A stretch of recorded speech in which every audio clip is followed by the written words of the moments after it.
Bonjour et bienvenue sur la chaîne, je suis ravie de vous retrouver pour parler de lecture. Nous avons plusieurs choses à voir, donc je vous propose de commencer tout de suite. Alors je vais commencer par une BD que j'ai empruntée à la bibliothèque, donc que je n'ai plus en ma possession, mais comme d'habitude je vous mets la petite image quelque part à gauche ou à droite. Et on va parler de la BD Les Contes du Corrigan. C'est le premier tome, c'est aux éditions Soleil. C'est une BD qui m'intéressait, en tout cas je l'avais vue plusieurs fois à la bibliothèque et ça m'intriguait assez. Donc j'avais pris le premier tome, je vous avais montré ça la semaine passée et depuis je l'ai lu. Donc nous avons en fait dans cette BD plusieurs petites histoires, il y en a 3 si je me rappelle bien, donc c'est des petites histoires, c'est pas une histoire qui fait toute la BD et on est clairement dans un univers de légendes celtiques. Donc c'était assez sympathique, mais c'était quand même assez court vu que c'est un livre, une BD plutôt qui fait moins de 50 pages si je me rappelle bien. Et il y a 3 histoires succinctes qui tournent autour des légendes celtiques. Donc l'ambiance était assez sympathique, il y avait pas mal d'humour. Les dessins sont de qualité, mais moi c'est pas ce que je préfère spécialement dans la BD. J'ai quand même passé un bon moment, mais c'était sans plus. D'ailleurs je suis retournée à la bibliothèque depuis et je n'ai pas pris la suite parce que justement j'ai apprécié, mais pas au point de découvrir toute cette collection. Peut-être que je reprendrai plus tard, mais là pour l'instant en tout cas le premier tome m'a suffi. Je vais pas vous donner le résumé des 3 histoires parce que ça n'aurait aucun sens et en plus ça dévoilerait quasiment tout vu que ce sont des histoires courtes, mais voilà pour celui-ci. Donc petite ambiance de légende et de mythe sympathique, mais ça n'a pas, je n'ai pas extrêmement accroché à cette histoire. Je passe maintenant à celui-ci qui est Au bout du rêve, un Twisted Tale écrit par Farah Rochon aux éditions Hachette. J'ai la chance d'avoir cette très belle édition, l'édition collector avec le beau jaspage de tous les côtés du livre. Ça faisait un petit moment qu'il était dans ma palle et c'était une de mes lectures en cours. Je vous l'avais montré me semble-t-il. Donc c'est une histoire qui tourne autour de la princesse et la grenouille et le petit titre d'accroche ici qu'on voit en mauve, c'est « Et si Tiana avait conclu un pacte avec le maître des ombres ». Donc on a une histoire selon cette phrase et dans cette histoire, et bien justement on a Tiana qui va accepter l'offre du maître des ombres pour voir ses rêves se réaliser et cette offre va bien évidemment complètement changer le cours de sa vie. Elle va posséder son propre restaurant, son père sera toujours en vie et à ses côtés, mais en contrepartie elle a dû sacrifier son amour pour Naveen et celui-ci n'a plus du tout aucun souvenir d'elle, ne se rappelle pas du tout de tout ce qu'ils ont vécu dans le dessin animé. Donc ça c'était le prix à payer pour voir ses rêves exaucés et ça fait 1 an que cette situation est là et après 1 an, eh bien il y a une menace qui surgit et la Nouvelle-Orléans va devenir de plus en plus inquiétante et on sent bien qu'il y a quelque chose qui cloche. Et Tiana va de nouveau risquer de perdre tout ce qu'elle a. Donc elle va se battre pour conserver cela. Elle va de nouveau se battre contre le docteur Facilier. Donc ça c'est pour l'histoire de manière globale. Et c'est une histoire que j'ai vraiment beaucoup appréciée. J'ai plusieurs Twisted Tale et franchement je les ai pas tous adorés. Il y en a certains que j'aime bien, d'autres que j'aime moins. Mais celui-ci ce fut vraiment une très très bonne lecture. Ça se lit extrêmement vite. Il est quand même assez gros quand on le voit comme ça. Mais ça se lit super rapidement. En tout cas moi je l'ai dévoré au bout d'un moment quand j'étais concentrée sur celui-ci. En 2 soirées environ il était terminé, donc ça va très très vite. C'est très cohérent avec le dessin animé, donc on se trouve juste à la fin du dessin animé et la suite est très cohérente par rapport à tout ce qui se déroule dans le dessin animé, ce qui est très appréciable.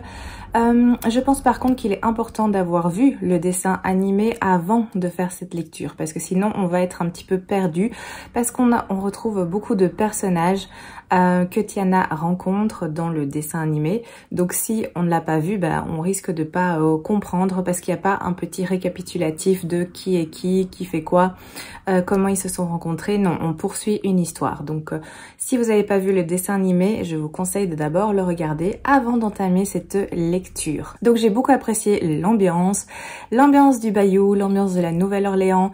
J'ai beaucoup apprécié retrouver les personnages. J'avoue que Tiana, par moments, a un comportement assez agaçant dans le sens où elle veut tout gérer par elle-même et refuse même l'aide des autres personnages, ce qui n'est pas un comportement très intelligent, ce qui n'est pas un comportement qu'elle a spécialement dans le dessin animé non plus. Donc là, elle est très accrochée à avoir le contrôle sur tout, au point de vraiment refuser toute aide extérieure. Donc ça m'a un petit peu agacée parce que du coup, elle se met dans des situations difficiles, des situations compliquées et c'est juste parce qu'elle est... c'est même pas qu'elle est trop fière, c'est juste que je sais pas vraiment pourquoi elle ne veut pas accepter l'aide de ses amis, de sa famille. Donc ça m'a un petit peu agacée. Mais sinon, voilà, j'ai beaucoup apprécié les autres personnages. J'ai apprécié retrouver Naveen, Charlotte, Louis également. Le docteur Facilier, il est égal à lui-même, donc c'est un personnage qui ne change pas. J'ai passé un très bon moment avec ce livre, comme je vous l'ai dit. C'est un bon twisted tale que je vous recommande si vous aimez évidemment l'univers de la princesse et la grenouille. Sinon, je pense pas que ça vous parlera, mais si vous aimez Disney, si vous avez apprécié le dessin animé, je pense que ce livre pourrait vraiment vous plaire parce qu'il était vraiment très intéressant. En tout cas, moi, j'ai passé un très bon moment en sa compagnie. Je passe ensuite à celui-ci qui est l'affaire Agatha Christie, écrit par Nina de Gramont. Ici, c'est aux éditions France Loisirs, mais il est disponible chez les éditions Le Cherche Midi, si je me rappelle bien. Ça, c'est un livre qui m'a été prêté par ma sœur, donc je l'ai lu, bien entendu, parce qu'il m'intéressait beaucoup. Et dans cette histoire, c'est assez spécial parce que on se retrouve en 1926 et Agatha Christie a 36 ans. Sa carrière est bien lancée, elle a une vie très confortable, très aisée avec son mari et avec sa petite fille, jusqu'au jour où tout vole en éclats parce que son mari lui annonce qu'il a l'intention de divorcer parce qu'il entretient une relation avec une autre femme. Donc Agatha voit tout son monde s'écrouler et sous le choc, elle va disparaître du jour au lendemain. Toutes les forces de police vont être mobilisées pour la retrouver vivante ou morte, parce qu'on ne sait pas trop. Et la grosse question, c'est qu'est-il arrivé à Agatha pendant tout ce temps?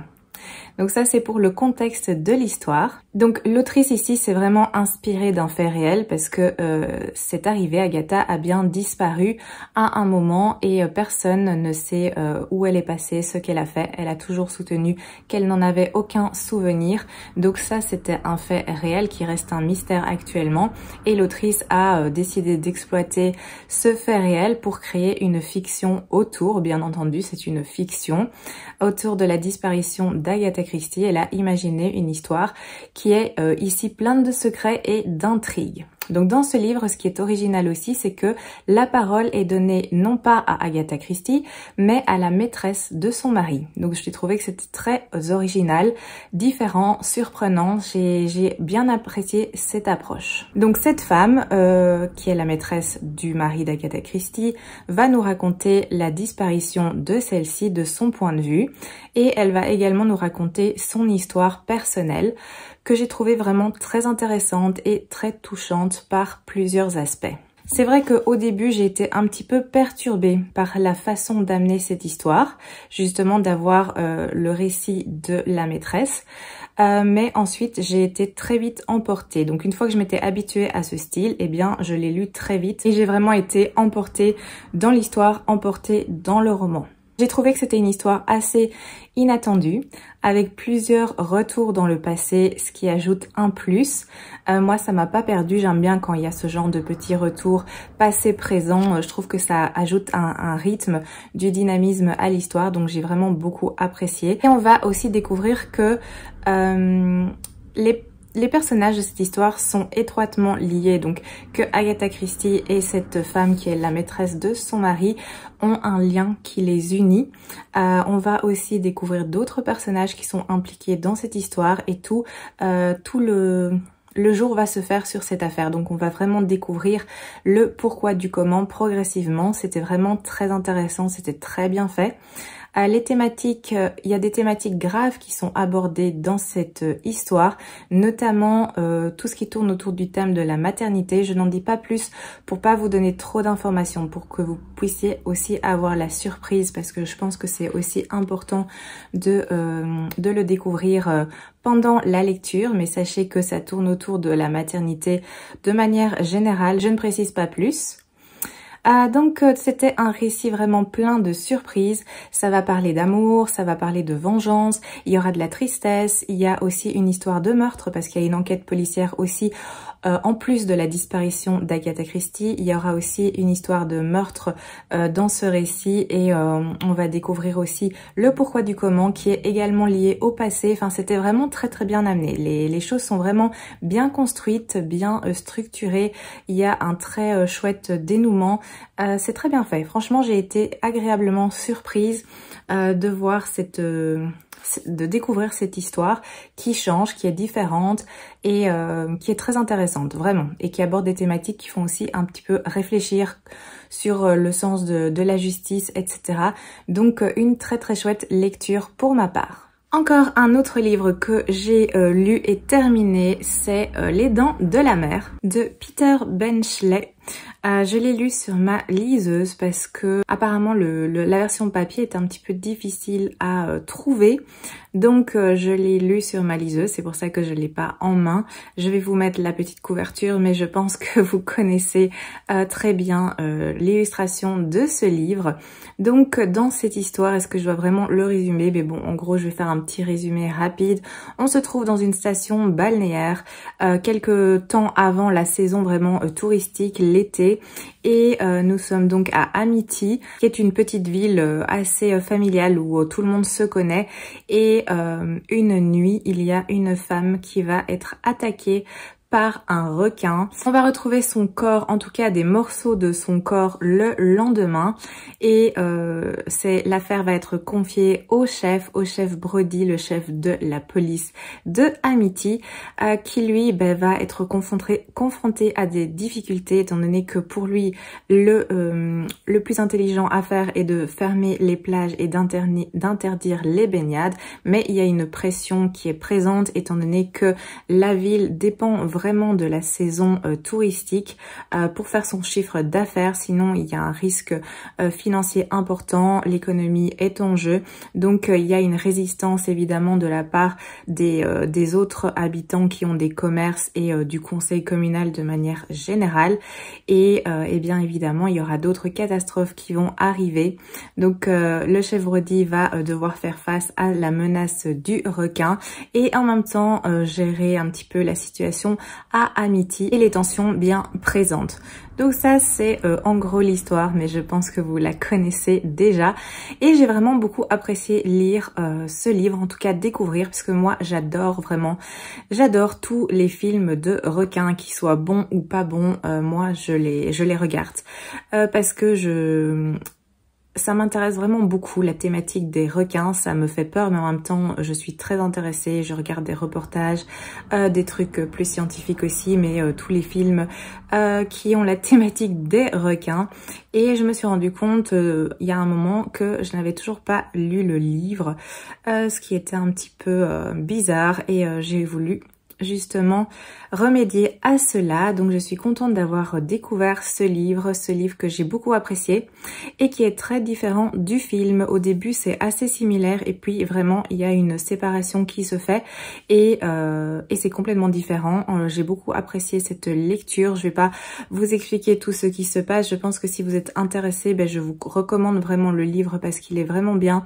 Il n'est pas spécialement gros non plus, il fait 310 pages, quelque chose comme ça, donc franchement c'est pas une grosse lecture, mais l'ambiance est bien présente, l'ambiance du film est là, et l'aspect justement avec les tensions par rapport à l'économie et aux finances de la ville est très intéressante. Oui, j'ai vraiment trouvé ce livre très très bon et je suis très contente de l'avoir découvert. Ça se passe pas du tout comme dans le film.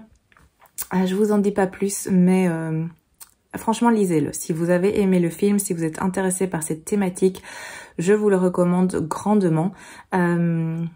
parce que moi en tout cas je suis très contente d'avoir pu le découvrir, de voir vraiment la vision du livre et de voir un petit peu toutes les différences qu'il y a par rapport au film. Ça ne change rien au fait que j'apprécierai toujours autant regarder les films, mais voilà, il y a un petit plus qui a été apporté, donc ce fut une excellente lecture dans cette ambiance angoissante, frissonnante, flippante.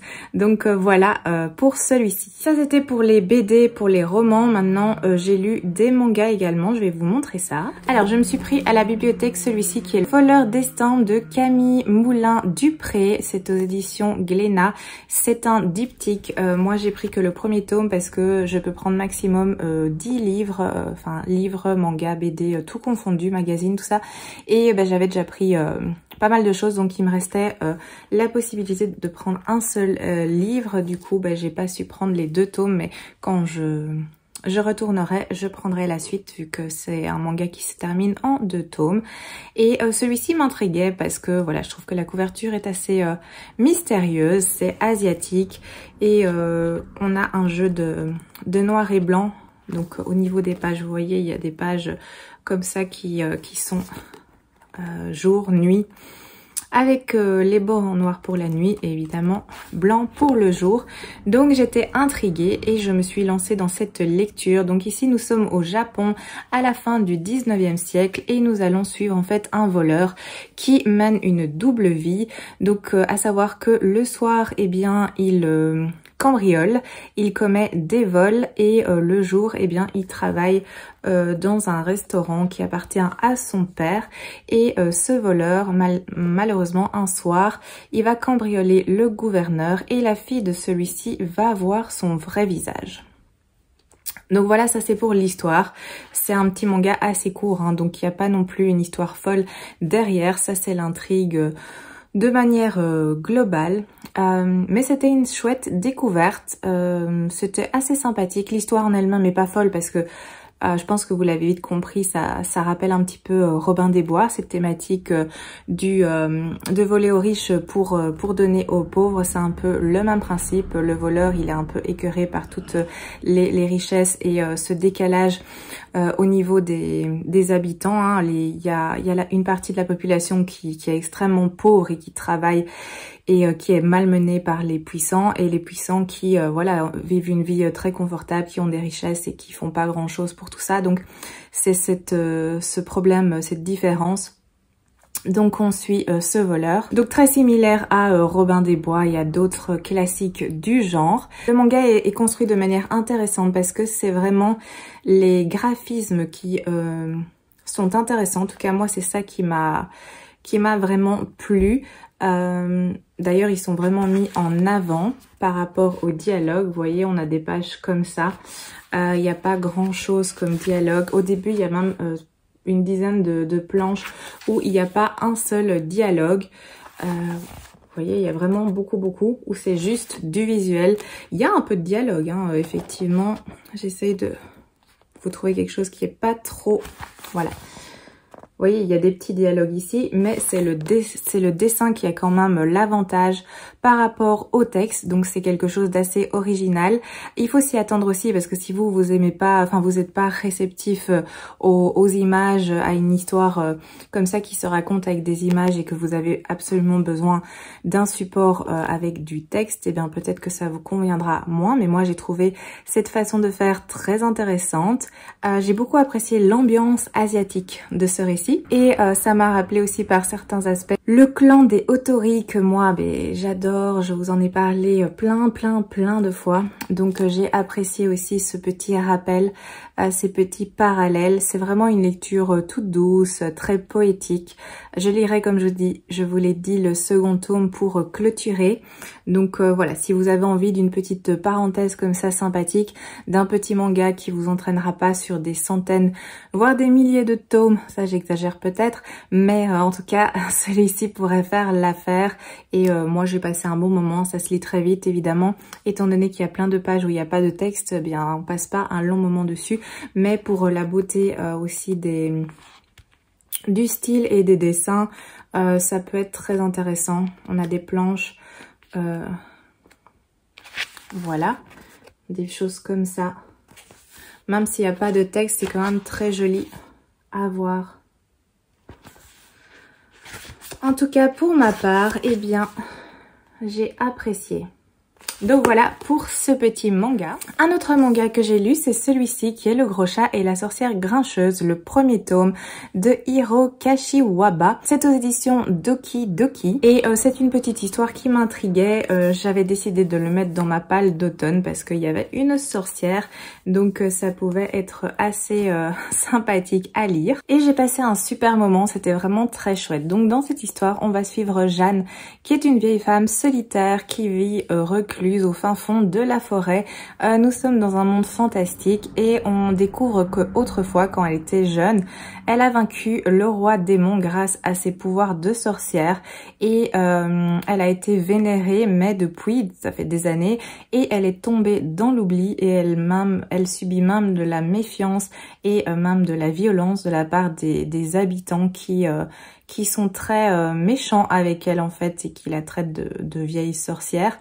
Ils n'ont pas fait le lien, évidemment, vu qu'elle a changé, que le personnage qui idolâtre et qui remercie de les avoir sauvés il y a des années du roi démon, c'est elle-même.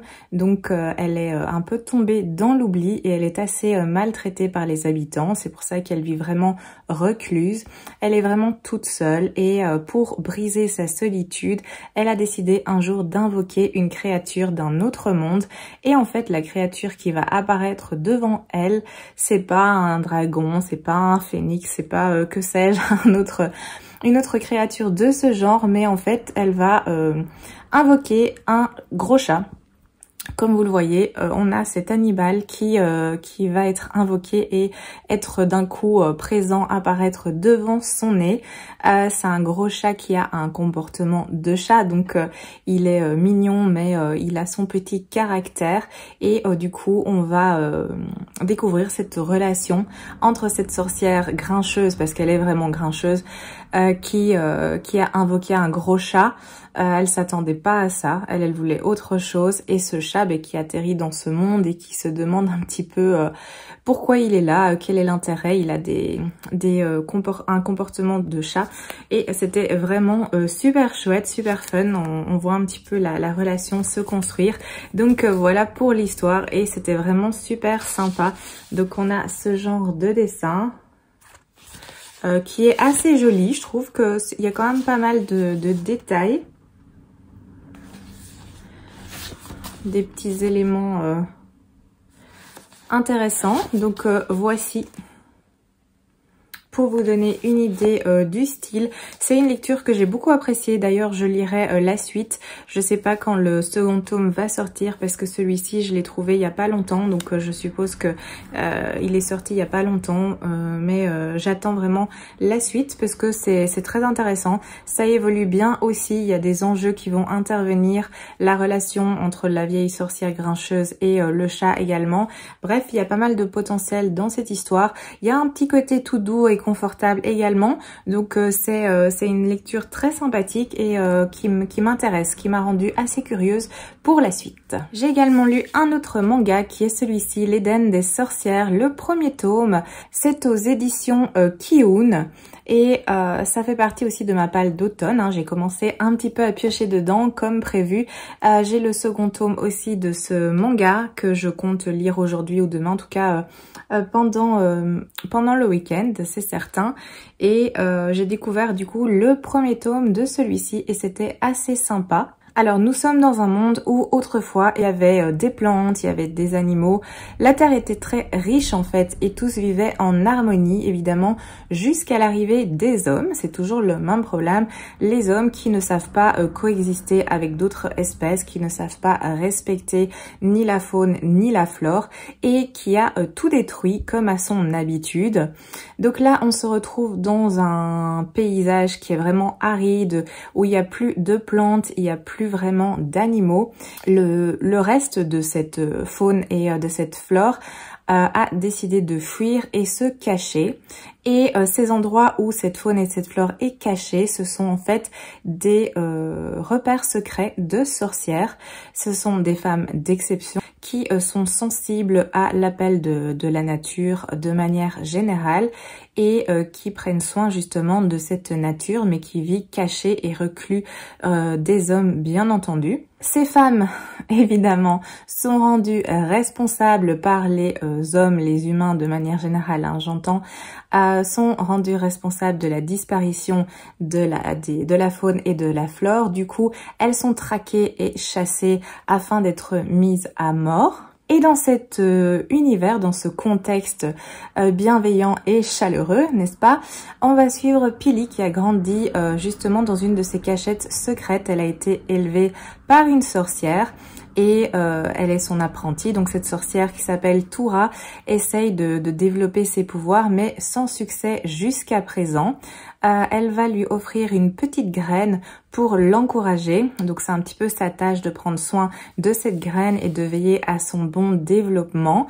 Et cette graine, quand elle aura éclos, en tout cas, elle l'amènera un jour vers l'Éden, qui est un jardin verdoyant qui est réservé à l'élite de leur communauté. Donc son objectif à Pili, c'est ça, prendre soin de cette graine pour arriver à cette quête de l'Éden. Mais évidemment, eh bien, un jour, tout son monde va être chamboulé parce que des hommes vont s'introduire dans leur abri à Pili et cette sorcière Toura. Ils vont bien sûr tout démolir, tout emporter et Pili va se retrouver un petit peu esselée. C'est à ce moment-là que la graine de Pili va éclore et va donner en fait naissance à un énorme loup qui est mi-animal, mi-plante. Vous voyez, c'est ce qu'on voit ici sur la couverture. Je vous donne un peu plus d'informations au niveau du résumé, mais c'est parce qu'il y a pas mal d'informations aussi pour bien comprendre l'histoire. Donc, de cette plante, de cette graine éclot, cette créature, mi-loup, mi-animal, mi-végétal, qui va la protéger et qui va l'accompagner dans sa quête pour atteindre l'Éden. Voilà, ça c'est pour le résumé. Assez long, mais je pense que c'était important de vous donner ces informations. Et c'était aussi très chouette, j'ai beaucoup apprécié cet univers, j'ai beaucoup apprécié les thématiques écologiques, etc. qui tournent autour. J'ai bien aimé le personnage de Pili. Après, c'est un premier tome, donc vous savez, en général, c'est quand même assez introductif. Pour ce cas-ci, comme j'ai le second, je vais pouvoir un petit peu avancer. Je pense qu'il y a 5... tomes et que c'est une série qui est finie en 5 tomes, donc ce sera pas non plus quelque chose de trop long, mais évidemment c'est super intéressant parce qu'il y a cette partie chasse aux sorcières, il y a le côté écologie, il y a aussi un côté fantastique avec cette créature très particulière qui sort d'une graine, donc c'est quand même très intéressant et c'est un univers assez développé, donc je suis très curieuse aussi de découvrir la suite. Au niveau des dessins, on a ce genre de choses. Voilà, c'est ce style. Voilà, ici on a concernant la nature et les sorcières. Vous voyez, c'est ce style-là. Peut-être un petit peu plus brut dans le dessin, si vous voyez ce que je veux dire. Mais l'histoire me plaît beaucoup et ça semble vraiment intéressant pour la suite. Donc voici la dernière lecture manga que j'ai faite. Oh sinon, ça c'est les lectures que j'ai terminées. Donc là on a vu ce que j'ai lu cette semaine-ci. Sinon j'ai commencé et avancé dans d'autres lectures bien sûr. J'ai avancé dans ma lecture audio de Game of Thrones parce que j'ai entamé l'intégrale numéro 2. Donc j'ai terminé la première intégrale et j'ai commencé la seconde intégrale. Je suis à la page 95, donc de nouveau, évidemment ça va me prendre un peu de temps je pense parce que celui-ci est plus gros, l'autre faisait plus ou moins 700 pages, celui-ci en fait 900, mais j'aime toujours autant, je vais pas vous faire le résumé de Game of Thrones, mais c'est vraiment très très chouette et j'adore cette ambiance et je passe, comme je vous l'ai dit, un très bon moment à les redécouvrir via l'écoute. J'ai commencé un autre livre audio qui est celui-ci, donc Les Mystères de Fleet House de Lucinda Riley aux éditions Charleston, qui est un livre qui faisait aussi partie de ma palle d'automne, donc c'est vraiment bien entamé. J'ai écouté quoi, 65 pages, donc pas grand chose, mais je pense que ça va se lire assez vite parce que ça équivaut déjà à ça. Le livre est quand même assez épais, mais ça va encore. C'est écrit assez aéré, il y a 450 pages environ. Donc pour l'instant, j'apprécie beaucoup. Je vais continuer et voir un petit peu ce que ça donne. Il y a également la lecture commune pour le challenge que je fais, auquel je participe. Donc je vous avais déjà montré ce livre vu que c'est la lecture pour le mois d'octobre qui a été sélectionnée. C'est La Dame de Reykjavik de Ragnar Jonasson. La première partie a été lue et pour cette semaine, il y a la seconde partie à lire. Donc j'arriverai plus ou moins à la moitié de ce roman. Et pour l'instant, j'aime bien cette histoire. Moi, j'aime bien les romans de Ragnar Jonasson. En tout cas, j'ai déjà lu sa première série. En tout cas, j'ai lu quelques livres de sa première série. Il faudrait que je la termine d'ailleurs. Donc, j'apprécie aussi de retrouver cette ambiance froide, etc. Et de suivre une enquête policière qui a l'air aussi assez mystérieuse et intéressante. Alors cette fois j'ai avancé dans Anne de Redmond, ça y est, je me suis lancée. Comme vous pouvez le voir, j'ai dépassé la moitié du livre, il me reste peut-être 150 pages à lire, donc ce sera clôturé d'ici la semaine prochaine. Je me suis dit que j'avais laissé entre guillemets traîner assez longtemps et que j'allais lire un peu plus qu'un chapitre par jour pour avancer malgré tout dans cette lecture, même si j'en savoure les moindres instants. J'aime toujours autant suivre Anne et ce numéro-ci ne fait pas défaut. C'est toujours un vrai bonheur de me plonger dans cette histoire. Donc je vais le terminer et je vous en parlerai pour la semaine prochaine. Je suis toujours dans Arcane de Pierre Bordage, qui est un emprunt bibliothèque que j'ai prolongé du coup pour avoir un peu plus le temps de le terminer. J'ai lu une centaine de pages et comme je vous l'ai dit, j'apprécie.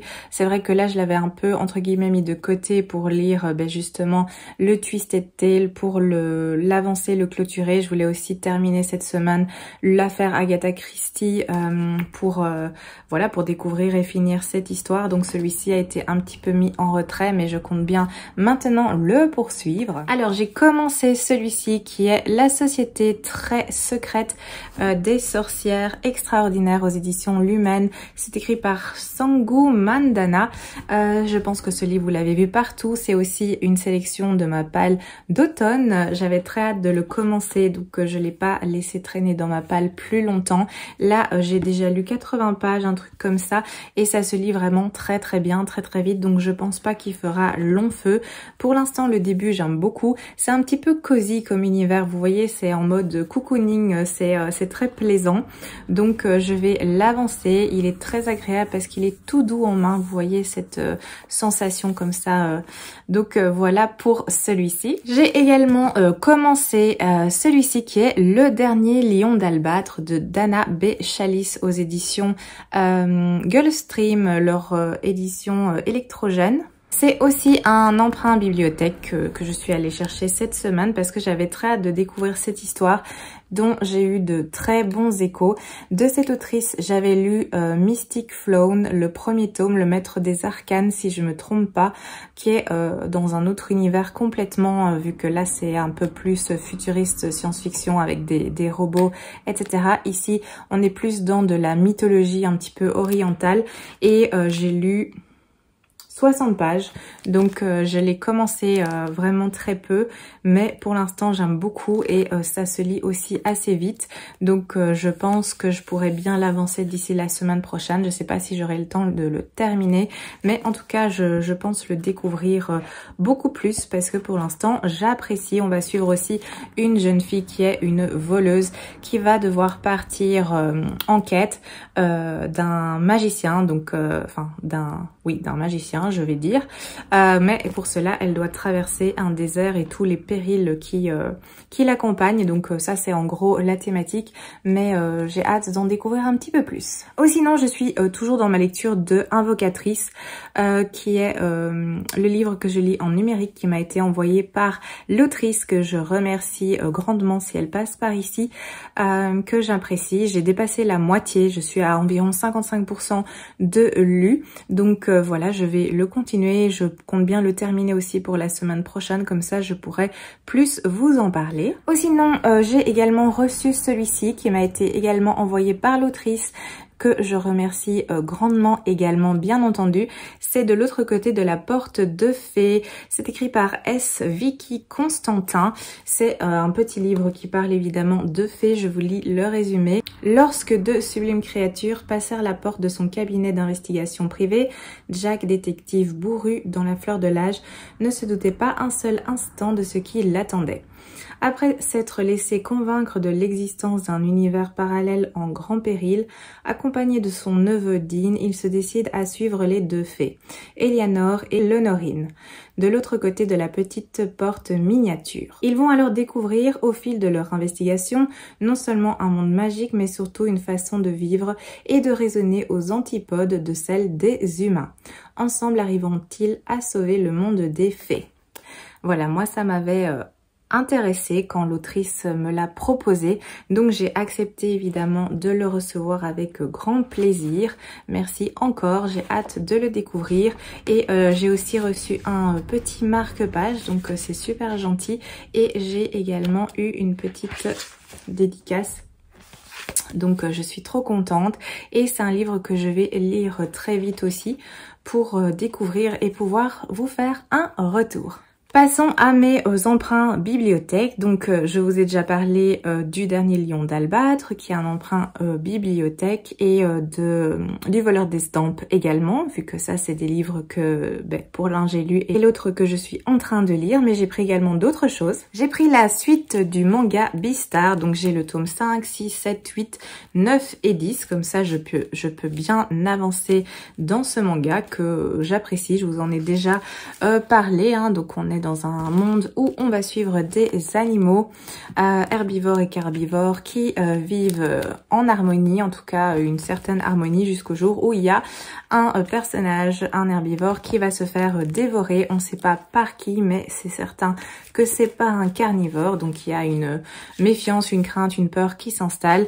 Et en parallèle, on suit un groupe de théâtre qui mixe herbivore et carnivore, et on va suivre ce qui se passe au sein de ce groupe de théâtre, et on va suivre en particulier notamment un loup qui s'appelle Legoshi, et c'est super intéressant. Donc voilà, je me suis pris la suite qui était disponible. Après il y en a encore, il n'y a pas que 10 tomes, mais comme je vous l'ai dit, je peux emprunter que 10, que entre guillemets, hein, 10 c'est déjà bien, mais j'ai droit à 10 emprunts. Je ne pouvais pas non plus prendre beaucoup plus, vu que j'avais pris le Lion d'Albâtre, le dernier Lion d'Albâtre, et le Voleur d'Estampes aussi, et j'ai également pris celui-ci, donc le dernier Royaume de Morgan Rhodes, qui est le second tome, l'acte 2, Le Roi du Sang, aux éditions Michel Lafon. Je vous avais parlé du premier tome que j'avais vraiment bien aimé, même si beaucoup de facilité, une histoire assez classique de fantasy, mais franchement c'était quand même pas mal fait. En tout cas moi j'avais passé un bon moment avec cette lecture, des personnages très classiques, mais j'avais quand même aimé, ça m'avait fait passer un très bon moment, et du coup ça m'a donné envie de continuer cette histoire. Donc je me suis décidée à prendre le second tome pour pouvoir poursuivre et découvrir un petit peu plus. Donc voilà. Une petite chose encore à vous dire, j'avais presque oublié, mais j'ai fait des nouveaux marque-pages avec la thématique Halloween. Donc je vous montre, voici le premier côté, et à l'arrière on a ceci, ou à l'avant, ma foi, il n'y a pas vraiment de sens. Donc on est bien dans la thématique, et je vous les présente, j'en profite pour vous les montrer. Ils sont disponibles sur mon compte Vinted. Vous trouverez toutes les informations et le lien dans la barre d'infos si il vous intéresse. Donc voilà, n'hésitez pas, si vous avez envie d'avoir un petit marque-page et de me soutenir, eh bien il est à disposition. Je pense que je vous ai dit tout ce que j'avais à vous dire pour aujourd'hui. Je pense bien. Donc voilà, je vais vous laisser ici. Je vous remercie d'avoir regardé la vidéo. J'espère bien sûr qu'elle vous a plu. N'hésitez pas à me laisser des petits commentaires comme d'habitude pour parler de lecture. Si vous avez des lectures à me conseiller ou quelles sont les lectures que vous êtes en train de faire. Si vous avez lu certains livres que je viens de vous présenter, n'hésitez pas à me donner votre avis, etc. Vous savez, vous connaissez un petit peu la chanson, n'hésitez pas.